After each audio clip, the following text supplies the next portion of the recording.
গতকাল আমি মার্কেটে লাইভ ছিলাম আর লাইভ মার্কেটে বলেছিলাম যে গতকালকের যে লোটি আছে মানে 23,509 বা 23,500 এই লেভেলটিকে যদি ব্রেক করে দেয় তো নিফটি গতকালকের মতোই একটি ক্যান্ডেল তৈরি করতে পারে। কিন্তু শেষ পর্যন্ত গতকালকের লোটিকে ব্রেক করতে পারেনি, কারণ ব্যাংক নিফটি অনেকটাই সাপোর্ট করেছিল নিফটিকে উপরে নিয়ে যাওয়ার জন্য। আমরা যদি নিফটির একটু 15 মিনিটের টেকনিক্যাল চার্ট দেখে নেওয়ার চেষ্টা করি, এখানে দেখুন নিফটি ওপেন হয়েই এই বক্সের ভিতরে চলে গেছে, মানে ব্যাংক নিফটিকে উপরে নিয়ে যাওয়ার জন্য চেষ্টা করছিল, কিন্তু ব্যাংক নিফটি যখনই উইক হয়ে গেছে তখনই নিফটির মধ্যেও যথেষ্ট পরিমাণে উইকনেস দেখতে পেয়েছি। এই লোটিকে ব্রেক করে দিয়েই আবার ব্যাংক নিফটিকে উপরে নিয়ে গেছে আর সারাটা দিন এই লোয়ের উপরেই কাটিয়েছে এবং লোয়ের উপরে এখানে ক্লোজিংটা দিয়ে দিয়েছে। তার মানে এখানে গত 2 দিন থেকে যে নিফটি কন্টিনিউ নিচে ছিল, এই গতকালকের সারাদিনের এই জার্নিটিকে ব্রেক করার চেষ্টা করেছিল। তার মানে আগামী দিনে আমরা হয়তো নিফটির মধ্যে একটা হাই ভোলাটিলিটি দেখতে পারি।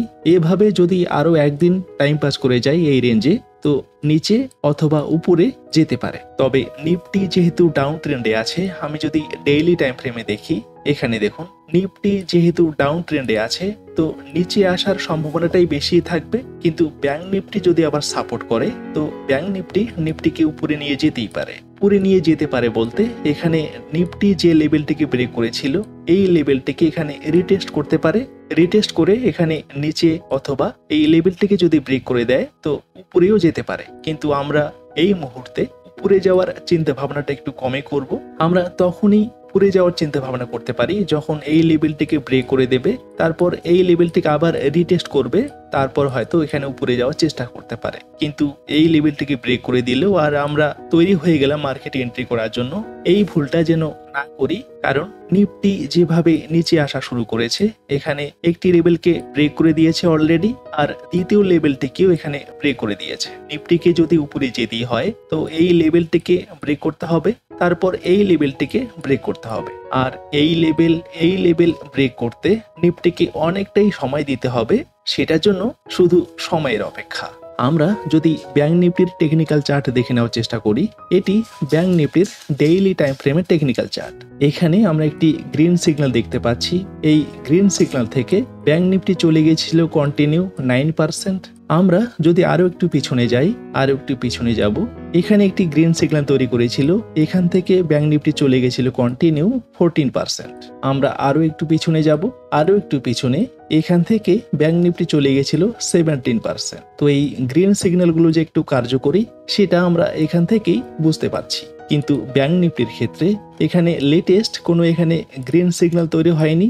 গ্রিন সিগন্যাল বলতে এখানে বলিঞ্জার লোয়ার ব্যান্ডের নিচে, স্টকেস্টিক 20 লেভেলের নিচে এবং RSI 30 লেভেলের নিচে 3টি লাইনে যদি ক্লোজিং দিয়ে থাকে তো এখানে একটি গ্রিন সিগন্যাল তৈরি হতে পারে। রেড সিগন্যালের ক্ষেত্রেও তাই, বলিঞ্জার আপার ব্যান্ডের উপরে, স্টকেস্টিক 80 লেভেলের উপরে এবং RSI 70 লেভেলের উপরে যদি 3টি লাইনে ক্লোজিং দিয়ে থাকে তো এটি ওভারবোট জোন হতে পারে, আর সেই কারণে এখানে রেড সিগন্যাল তৈরি করে দিয়েছে। আর যেখানে আমরা রেড সিগন্যাল দেখতে পাচ্ছি তারপরেই মার্কেট কিন্তু নিচের দিকে, এখান থেকেও নিচে এবং এখান থেকেও নিচে। তাই আমরা শুধু গ্রিন এবং রেড সিগন্যালকে ফলো করলেই অনেকটা আন্দাজ করে নিতে পারি যে মার্কেট আগামী দিনে কোন দিকে যেতে পারে। ব্যাংক নিফটির ক্ষেত্রে এখানে কোনো রকম গ্রিন সিগন্যাল তৈরি হয়নি, কিন্তু আমরা যদি নিফটির টেকনিক্যাল চার্ট দেখে নেওয়ার চেষ্টা করি, এখানে দেখুন নিফটির ক্ষেত্রে একটি গ্রিন সিগন্যাল তৈরি হয়েছে।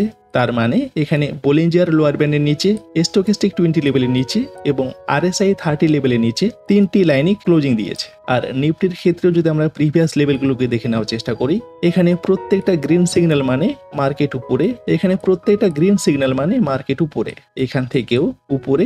আর লেটেস্ট এখানে যেহেতু একটি গ্রিন সিগন্যাল তৈরি হয়েছে, এখান থেকেও মার্কেট উপরে যাওয়ার সম্ভাবনা আছে। তবে যাবেই এরকম কোনো গ্যারান্টি নেই। গতকালকে বলেছিলাম যে এই লেভেলটিকে রিটেস্ট করতে পারে, রিটেস্ট করার পর যদি নিচে আসা শুরু করে তো এখানে নিফটি নিচে, আর এটি স্বাভাবিক। কিন্তু যদি এই লেভেলটিকে ব্রেক করে দেয়, লাস্ট হাই গিয়ে এখানে একটু ধাক্কা খেতে পারে, এখানে ধাক্কা খেয়ে আবার এই লেভেলটিকে রিটেস্ট করতে পারে। এখান থেকে যদি আবার এই লেভেলটিকে ব্রেক করে দেয়, আবার এই লাস্ট হাই গিয়ে এখানে ধাক্কা খাবে, এই ধাক্কা খেয়ে আবার এখানে রিটেস্ট করতে পারে, রিটেস্ট করার পর এখানে ধাক্কা খেয়ে আবার এই লেভেলটিকে ব্রেক করতে পারে। তো এখানে আমাদের অনেক অনেকগুলো সময় দিতে হবে, যে সময়গুলো ব্যয় করার পর নিফটি হয়তোবা উপরে যেতে পারে। তবে আমরা দুটোর জন্য প্রস্তুত থাকব।